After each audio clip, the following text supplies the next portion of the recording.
What's up, everyone, and welcome back to a brand new episode of From the Lions Cove podcast. I'm your host, Marcelo, and today we have a longtime friend and a brother, my man, Matt Lyons. What up, what up? Thank you for having me today. I appreciate you coming out today. Yes, sir, bro. Thank you. Obviously, we've been talking about this for a while, but listen, Matt has a crazy resume. Just to run through it real quick, he is now a race manager at Hermes, right? Hermes. Sports and events. He's had a crazy amount of internships as well with Teamwork Online. Obviously, he's been a part of John Carroll University Sports Info team. He's had an internship with the Cleveland Browns as well as, what is that, Asgard Media? Yeah, that's a hard one. I'm surprised you got that. And then that was the one in Ireland, right? Yeah. Yeah, which we will talk a little bit more about that. And then obviously we have one with a boxing club. So his resume is absolutely packed, and thank you for taking the time to be here. No, thank you for having me. It's an honor. Yeah, bro. Let's get right into these questions, man. So you're now managing races where every detail and every second matters. So what's it like being the person behind the scenes making sure hundreds of runners have a smooth race day? And what's one moment that really tested your ability to stay calm under pressure?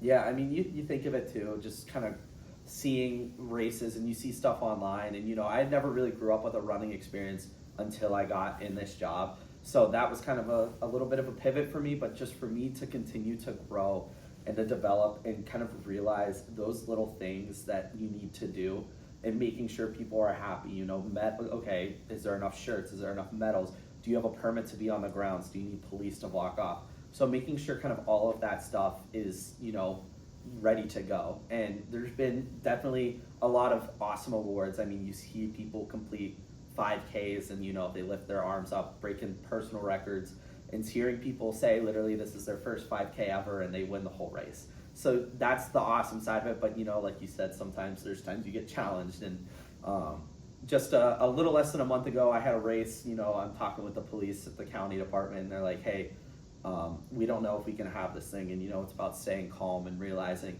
that you're in good hands and taking a deep breath and saying, okay, they know they can take care of it. When race week comes along, they said, hey, we got everything squared away for you. So sometimes it's just about, being patient, taking a deep breath and realizing that everything will be okay, because you want everything to be done right away. But obviously, that's not going to be the case. Yeah, and obviously with, races today, I mean, you see a ton of people running marathons, 5Ks, 10Ks. I mean, it's all over social media, and everyone wants to be a part of it.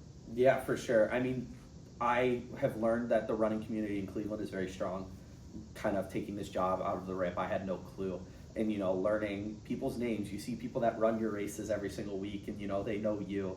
And they know I'm not, a runner, but they know who I am. And that just shows something about it, too. And, you talk to them, you can bust their chops a little bit, and they're going to have a fun time as well. And knowing those people close tell you what's good about a race and what's bad so you can improve for next year. So that's really awesome. Great. So, Matt, also, too, you aren't from Cleveland. So what's it like, obviously, being here? Obviously, you graduated from college. How does life outside of college feel being in Cleveland? Yeah, I mean, for me, I grew up in Pittsburgh, which, you can't really say around here. I grew up a Steelers fan, and I somehow worked to the Browns, which I bet you I'll get asked later on.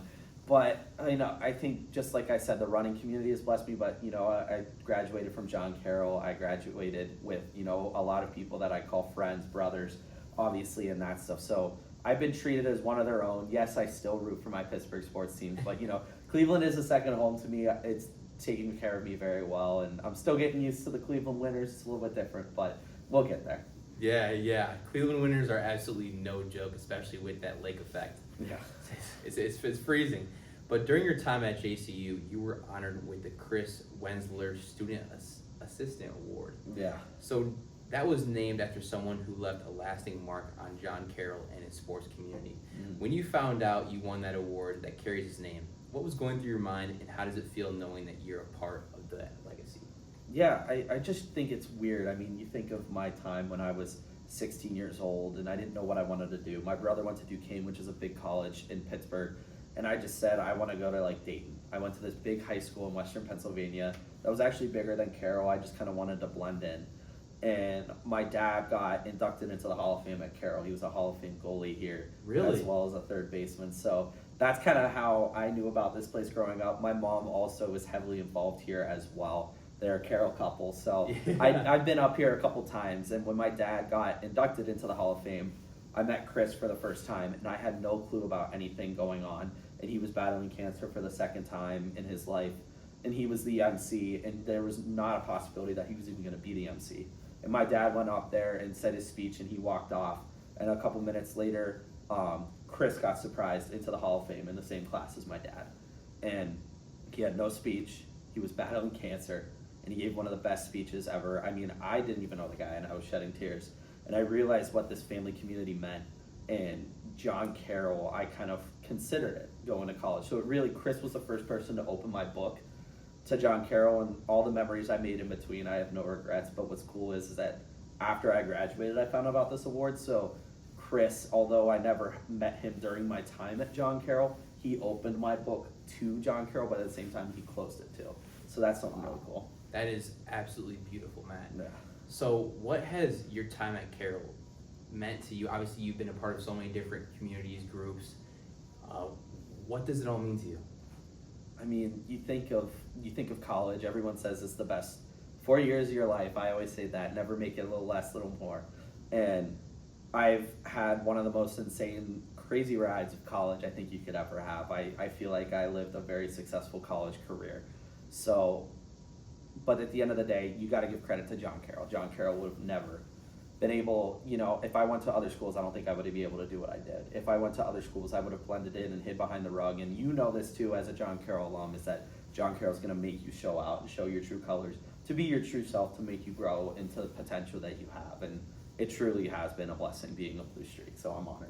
Yeah, it is an absolute honor. And too, without John Carroll, who knows if this podcast would have even been created. Yeah. I mean, I have no idea what would have happened. But obviously, John Carroll is a fantastic place. People here are fantastic, and the professors want you to succeed. It's just an absolute blessing, and obviously it builds beautiful relationships, friendships, everything, and even connections that can help you later in life. Oh, for sure. And that's the best part about it, is you never know what to expect going into your Carroll career. So it's been a blessing. Yeah, seriously. So you've had the chance to intern with Teamwork Online and the Cleveland Browns, two completely different environments in the sports world. So how did working in marketing and sales operations to being in the middle of NFL game day, what did that experience teach you about the business side of sports? Yeah. I mean, you think of it, there was days where I would wake up, there was a day I woke up, went downtown to work for Teamwork, left Teamwork, and then went to the stadium in Cleveland and worked a game till 2 a.m. You think of it, it's truly two different, sides of things. When it comes to the marketing, you're very specifically focused. You're looking at the little things, and they come to big results. I was looking at job postings when I was there, and there was a post by the Golden State Valkyries, which is one of the new WNBA teams, and they were hiring a mascot part-time for $250 an hour. What? And I'm like, hold on, this isn't right. Like, $250 an hour, like, you're telling me I can work $4 an hour as a mascot and make $1,000. But they were like, yeah, that's our rate. And it went viral. I mean, you see what happens with it. I mean, they literally, Front Office Sports is one of the big sports news areas. They posted about it, a couple sports. I would see it, and I'm like, because I called that out, I made it a notice on their page. So you're also marketing jobs to people, because a lot of people want to work in sports, and I've been blessed with that personally. So you're kind of, behind the screen making sure everyone's happy.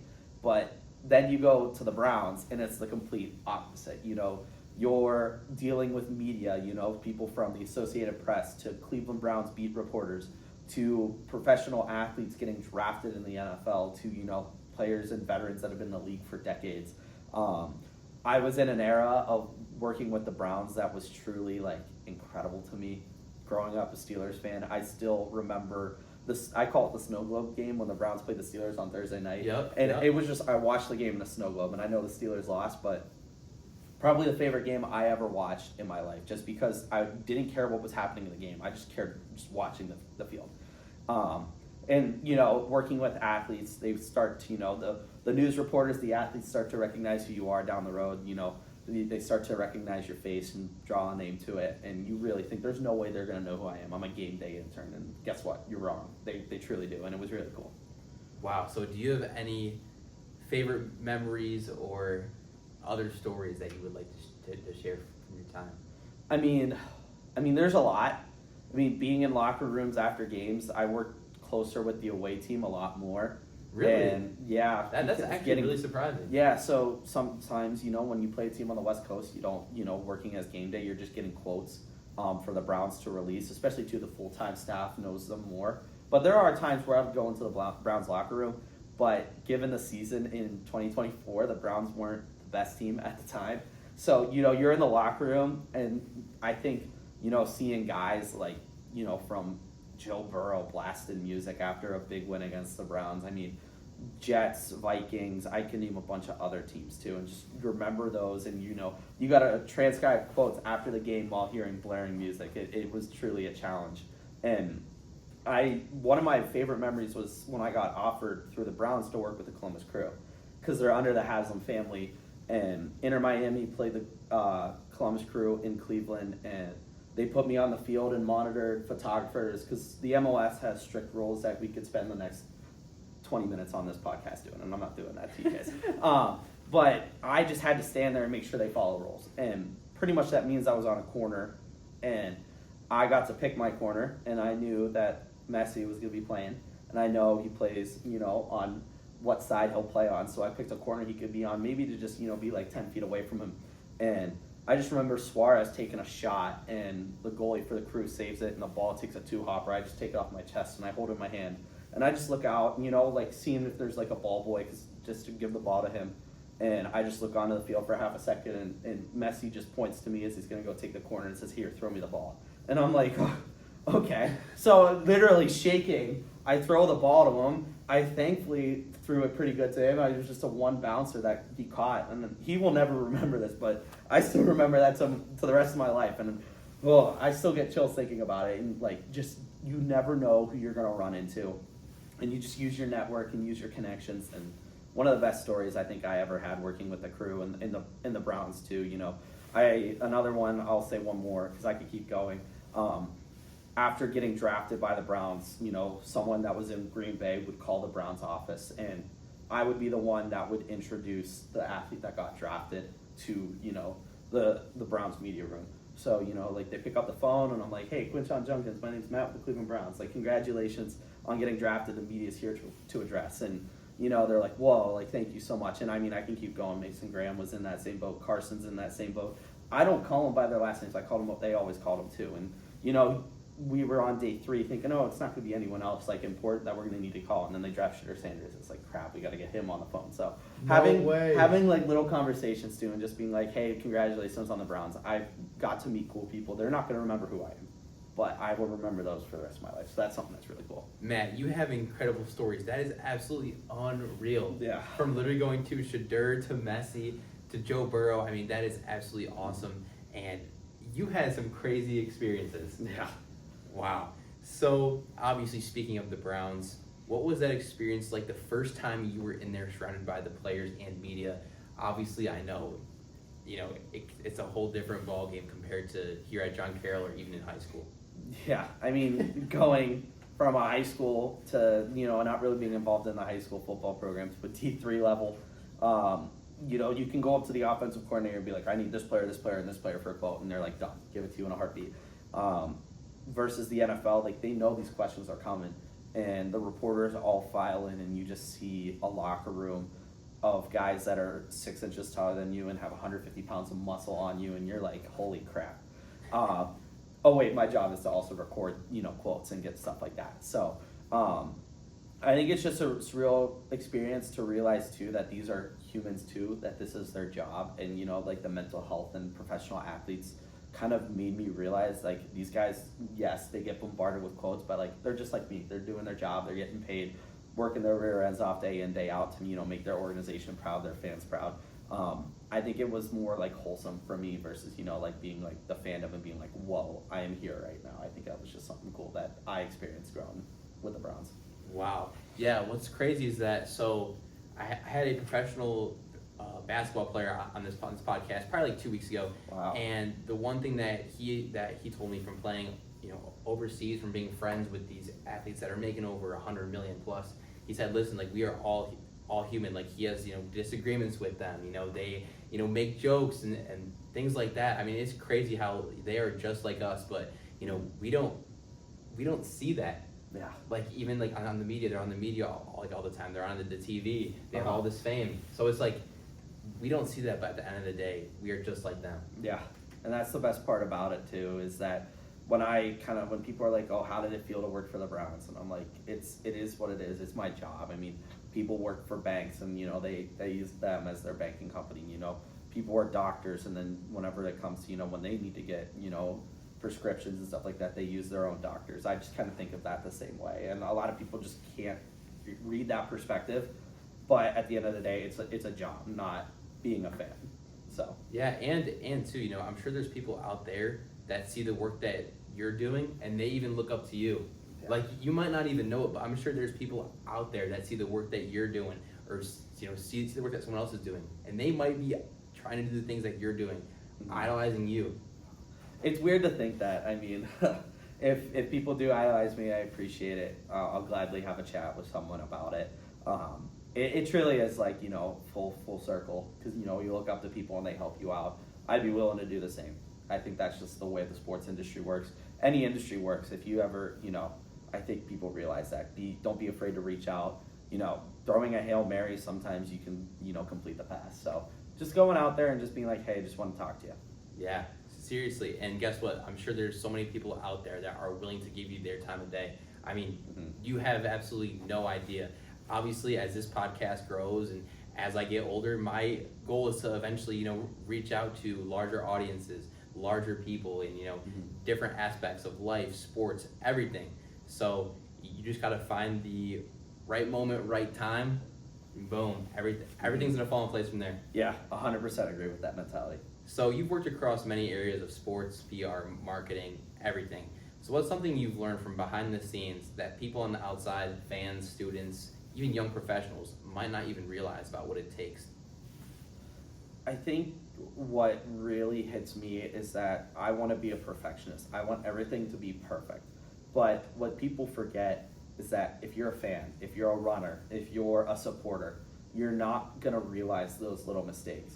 Like for me, the race started 30 seconds later than I wanted it. No one's going to complain about that. Everyone's going to understand. And to be honest, most people aren't going to realize that. I think realizing you can control a lot of things, yes, but it's about taking a step to just make sure everything's okay and realize that if, like I said, a fan, a runner, a spectator, make sure that they're good and they're happy, that they're coming back for next year or next week or whenever you need them again, just making sure that's the thing. So for me, what I've learned is that, yes, you want to chase perfection, but you're not going to get it. But it's just about when you look at the eyes, if you're envisioning yourself as a runner, you got to be perfect to them. So I think I've gotten better at that over, almost now 6 months into my job, full-time job, which is weird to say, but that's something I definitely would take. Yeah, one thing that's crazy, so it was about like 2 or 3 weeks ago, or maybe even like last month, I happened to be downtown during, I think it was like the Cleveland Heart Walk. Yeah. And it was an incredible atmosphere. There was music bumping, people were like high-fiving, they had like their teams together. I didn't have any idea when the race started, where these people were from, what companies they worked for, but overall, like, the vibes were just up. It was so awesome. And just seeing that, it makes you want to do it next year and like be a part of something like that. You find the community like I talked about earlier, and you just continue to grow with them, and that's the cool thing about it. And I can go into what I said earlier, but just finding that community and continuing to grow with them is awesome. Yeah, and that's obviously what I'm trying to do with my podcast. Obviously, my podcast is more so like focused on trying to find that group of people that work super hard, but they still feel unseen or haven't, gotten that pat on the back or don't even feel like they've reached their goals yet, because there's so many people that work, behind the scenes. They work late hours, but no one notices. Everyone always looks at the final result. And that's what I'm trying to do. I'm trying to find my audience, trying to find my people. And obviously being in this podcast, having this podcast for 1.5 years, I mean, you've seen the growth, you've seen the results, and it just makes you want to keep going and just keep, providing for that community. Yeah, one day at a time. That's all you can do, and you're doing a great job at it. I give you a lot of credit for that. Thank you, brother. I truly appreciate it. So you've obviously built such an impressive path in sports. But before all that, what first got you into sports in the first place? And was there a moment that made you realize this is my passion? I think for me, like, I grew up in Pittsburgh, and my dad is a diehard, Pittsburgh sports fan. I mean, our basement is painted in Pittsburgh gold. Season tickets to every sport. So I kind of grew up with it. And I played a little bit of sports too, but kind of as I got older, I didn't play as much, but I still watched and I was still involved. And I just never thought it was going to be an option. And then I came to Carroll, and long story short, I just needed a fill-in class my first semester freshman year. And there was just this, intro to sport management class. And I took it. I fell in love. I took another class. I really fell in love. Got a job, got an internship, get another internship, get a full-time job. And, my passion still grows. I mean, I wouldn't have expected 4 years ago to be working for a running company. And, I still learn a little bit. I mean, I still challenge myself every single day to, make myself a little bit better than I was the day before. And continuing to build your experiences and your resumes, getting an internship, and an internship is awesome. But, meeting the people in between and continuing to have those connections. I mean, my first internship I had was overseas in Ireland. And I still talk to those people that I, coached, I worked with, or just they text me, like in the various stereotypical Irish way, like, what's the crack? Like, how you doing? So I think for me, it was, just keeping those relationships, because you never know what can happen. And that's kind of what I did with me as I bounced from internship to internship. And I didn't really bounce, but I just kind of added on and added on and added on. So that was something that was really cool. Wow, so what was that internship experience like over in Ireland? Yeah, I mean, it's weird. If you think of it, 10 weeks overseas in a country you didn't know much about. I lived in a town, not even a town, they called it a village. It was 300 people. Wow. And by day, I had like a 9 to 5. I worked for a boxing company. They gave me 60 years of film and just kind of went, good luck. Cut it up, categorized it by year, by boxer, and they sold it for money as a fundraiser for the boxing company. So it was really cool. So I did that during the day. I got to learn a bit boxing. I'm not good. I have twigs for arms. Come on, man.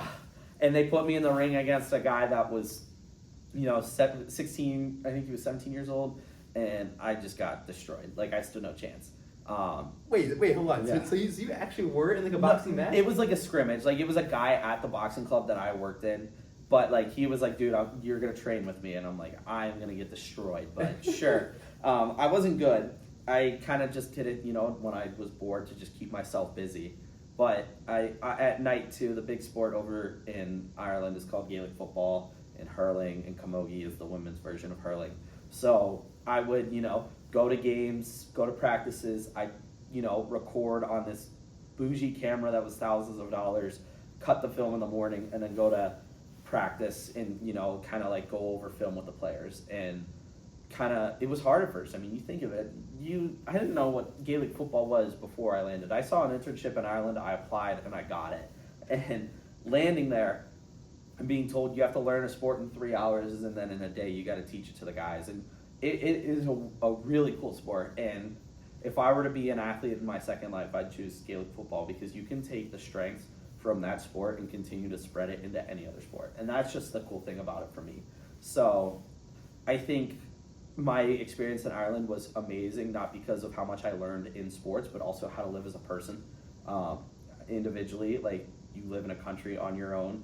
You literally get thrown kind of into the wild, and you've got to, survive on your own and build your friendships overseas. And it was an amazing experience. I'd do it all over again. I can't wait to go back. I give a shout out to the village of Gisala where I lived. They treated me well. I'll hopefully see my brothers and sisters over there soon. So it was an awesome experience. I do it all over again. Matt, that is absolutely awesome. What's the main difference between Gaelic football and the NFL? Like, is there anything that's... Yeah, I mean, so they run 15 aside. Instead of American football, you play 11v11. So you can also play 11v11. You can play 7v7. It just depends on how many people you have for the team. But my favorite thing is that Gaelic footballers overseas aren't professional athletes. their teachers, their police officers, their security. They kind of do the Gaelic football for fun too. And you're not playing for a city in, you know, Gaelic football. You're either playing for your parish or your county. So I did film for Club Kiltane, which was my parish, and then for the county it was Mayo. So I represented both of them, and you know, I still have kits of my Gaelic football team that I still wear to this day. And you realize the passion is over there. You're not, you know, like when you think of like, you know, you root for your school or your city and stuff like that. You don't usually get that over there. No one says they root for Esau. You root for Kiltane. So that's, I think, the cool thing about it too. And it shows together, it builds together, and you build relationships you never thought you would ever build. Wow, that is absolutely crazy, because obviously today we root for, like, you know, obviously here in Cleveland, like the Cavs, Browns, Guardians. Like it's crazy that like you root for like your parish. Yeah, and you think of it too, like Donovan Mitchell could be your third grade history teacher. Jared Allen could be, you know, a police officer pulling you over for speeding. Literally, I mean, Sam Merrill could be, you know, fishing in a dock by day. That's kind of the analogy that I tell people, is that, you know, they do have their day jobs. Some of them even just farm. They just farm their crops and sell them. And then at night, they play football, Gaelic football. That's the cool thing about it, you know. I think that you give them a lot of credit. That's why I want to be an athlete, because they use their strength in Gaelic football to, you know, build it on the next generation, whether it's, you know, teaching them, or, you know, being the sound of reason police, or, you know, farming or fishing or doing something like that. I think that's just so cool. That is absolutely unreal.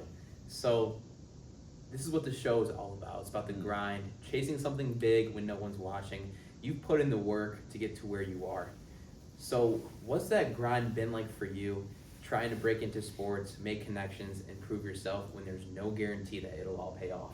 Oh, I mean, that's the key thing. I mean, I'll talk about it later, but my dad and mom are the reason why I have the work ethic I have. I mean, my dad has been a high school teacher at the same school for over 25 years, and he still impresses me with what he does. I mean, when I go home to Pittsburgh and I go, you know, hang out with buddies, people always I run into, and they're like, "How's Mr. Lyons doing?" And I'm like, "I don't even know who you are. And I was in your graduating class, and you know who he is." And he's like, "I never had your dad. I just know he was a good guy." And I'm like, that's just insane to me. He's truly left an inspiration on thousands of students and still impact today. My mom works as a VP in administration at a hospital in Pittsburgh. I get her work ethic. My mom was always the first person out of the house and the last person back, and it was by hours. And it still is to this day whenever I go home every once in a while to visit them. So for me to kind of have that hustle, I get from them. And you realize, like you said in sports, nothing is a guarantee. I mean, I am very lucky I got that internship in Ireland. And my internship in Ireland caused me to get a connection to just apply for teamwork. She told me to apply. Shout out KP. KP got me this job in teamwork.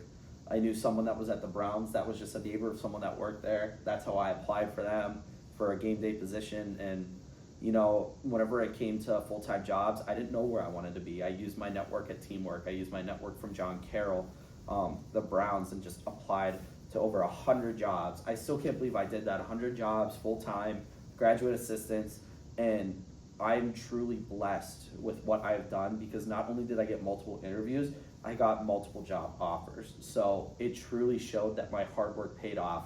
My internships might have been only 30 minutes long, or my interviews, were 30 minutes long, but you sit there another 30 minutes prior, prepping yourself, writing down questions, and just making sure you get it right, because you're prepared. You use your network. I look up the people that were interviewing me, seeing I have a mutual connection, just telling them to just say, "Hey, put in a good word for me." And that's what happened with my job at Hermes, is that I just knew someone used to be an intern there. I was like, "Hey, can you just put in a word to me?" She put in a good word to me, and it went a long way. So using your connections, using your hard work, that it truly does pay off, and, you know, finding that balance, it goes a long way. Yeah, that's how I see it. And it's so true. Even, you know, taking yourself out of your comfort zone, trying new things, and obviously we talked about it earlier, reaching out to people that you know, even to ask, like, "Hey, are there any jobs open? Hey, are there any internships open? Is there any, like, any, jobs that I could even take like a part-time job with. Yeah. Or anything like that. Doing anything to get to the next level. And obviously, Matt, we've seen that with your career, and it's absolutely impressive. And I honestly can't wait to see where you go in the future, because it's only gonna get better. I couldn't agree more. I'm very thankful for that. But more importantly, I think that's the same for you. I'm excited to see where this podcast goes and where, your interviewees that you've said to me have been astonishing, and the people you've interviewed before. I'm excited to see where this goes down the road too. Future's high for you too, and I'm looking forward to it as well. Yes, sir, brother. Thank you. So looking ahead, what's one goal that you want to achieve in 2026 in your career or personally? I think where I'm at in my career, I am very happy and very satisfied right now. And, I have a good boss that treats me well and good coworkers. But, sometimes I say this, you love your coworkers a little too much. I mean, you hang out with them for almost 30 to 40 hours a week, and you got to find your balance. And sometimes I struggled with this in my internship, is that I always said yes, and you've got to be able to find your balance of your personal life and your work life and your social life. And whether it's going out with friends, playing golf, having a beer, to just taking a personal day to just take a deep breath and realize that today's a good day to take off for yourself. I used to be very pedal to metal. I still am very pedal to metal, but sometimes you gotta hit the brake and take it all in. So I think that's kind of where I'm at with that. So a way to improve is just to continue to find my balance of where I want to be in my future with work, social life, personal life, and everything else in between. Yeah, and that's one thing that I definitely can relate to. I feel like it's so hard. Everything is always go, go, go in my life, and I've always been that way since probably freshman year of high school. So trying to find that balance between relaxing and being able to just sit down and kind of just view what's around you, just kind of living in the present moment, that's obviously a huge goal, and I can definitely relate to you on that. Yeah. So for the younger generation, the ones still grinding, chasing their dreams, feeling like nothing's paid off yet, what advice would you give them to stay locked in and keep believing in what they're chasing? I think what I learned whenever I was applying for jobs is to never settle. And there are times where it was tough. You get multiple emails of letters of rejections for jobs, internships, and everything else in between. And to be honest, if it wasn't for my dad, I would be in Minnesota right now doing a graduate assistant. And if you know me, I just didn't know how I would survive if I were to go to grad school right now in my life. I'm not against it. I am very pro, education, but just for me, where I am in my life, it didn't make sense for me to go to grad school. And my dad's like, dude, you're settling, apply for jobs, you have a good resume, and keep going. And that's what I did. And I'm like, whoa, it paid off, because I land those full-time job offers, and I'm like, wow. And I had one, and it wasn't in sports. And I'm like, well, do I want to do this? I'm like, I can. I'd be happy doing it, but I learned to never settle and to keep applying for jobs. And I had one in sports, and I didn't know if I would like it or not. And then I applied for another one with Hermes, and I got it, and I'm like, this is the one. The environment in the office was the one. And I think for me, there was times where, you didn't want to wake up at 6 a.m. to get to work. There was times all you wanted to do when it's midnight is go to bed. But you've got to realize that you've got to continue to find your grind and keep focusing on the forward things. But at the same time, like I talked about earlier, you got to find your balance. You don't have to be, pedal to the metal, focus on applying for jobs, continuing to practice, because sometimes when you overkill yourself, you could shoot 100 free throws, but you lose your form after free throwing 50. I mean, that happens all the time. So just don't overkill yourself with that. You avoid burnout and take a deep breath, because that's what you really need to do, especially in today's society where burnout is very high, especially in like the youth or people my age, your age, that are just trying to aspire to, whether it's to enter the sports world or just focus on, like getting a job or focusing with jobs and stuff like that as well. So true, so true. And then to end off this podcast, Matt, what's one quote that you live by every single day? Yeah, I mean, the best piece of advice I ever got at John Carroll was just a 2-word quote when I was just in a dark time and I didn't want to leave something, but my advisor knew I should, and he knew I wanted to, I just didn't want to, and he looked at me dead in the eyes and said, listen, be selfish. And that's been my mentality ever since I got that quote. is to be selfish, because there are times where I know that I'm gonna, hey, this isn't gonna please everyone, but it's gonna please me. There are things that I'm gonna do that, you know, people are gonna be mad about, but that's okay.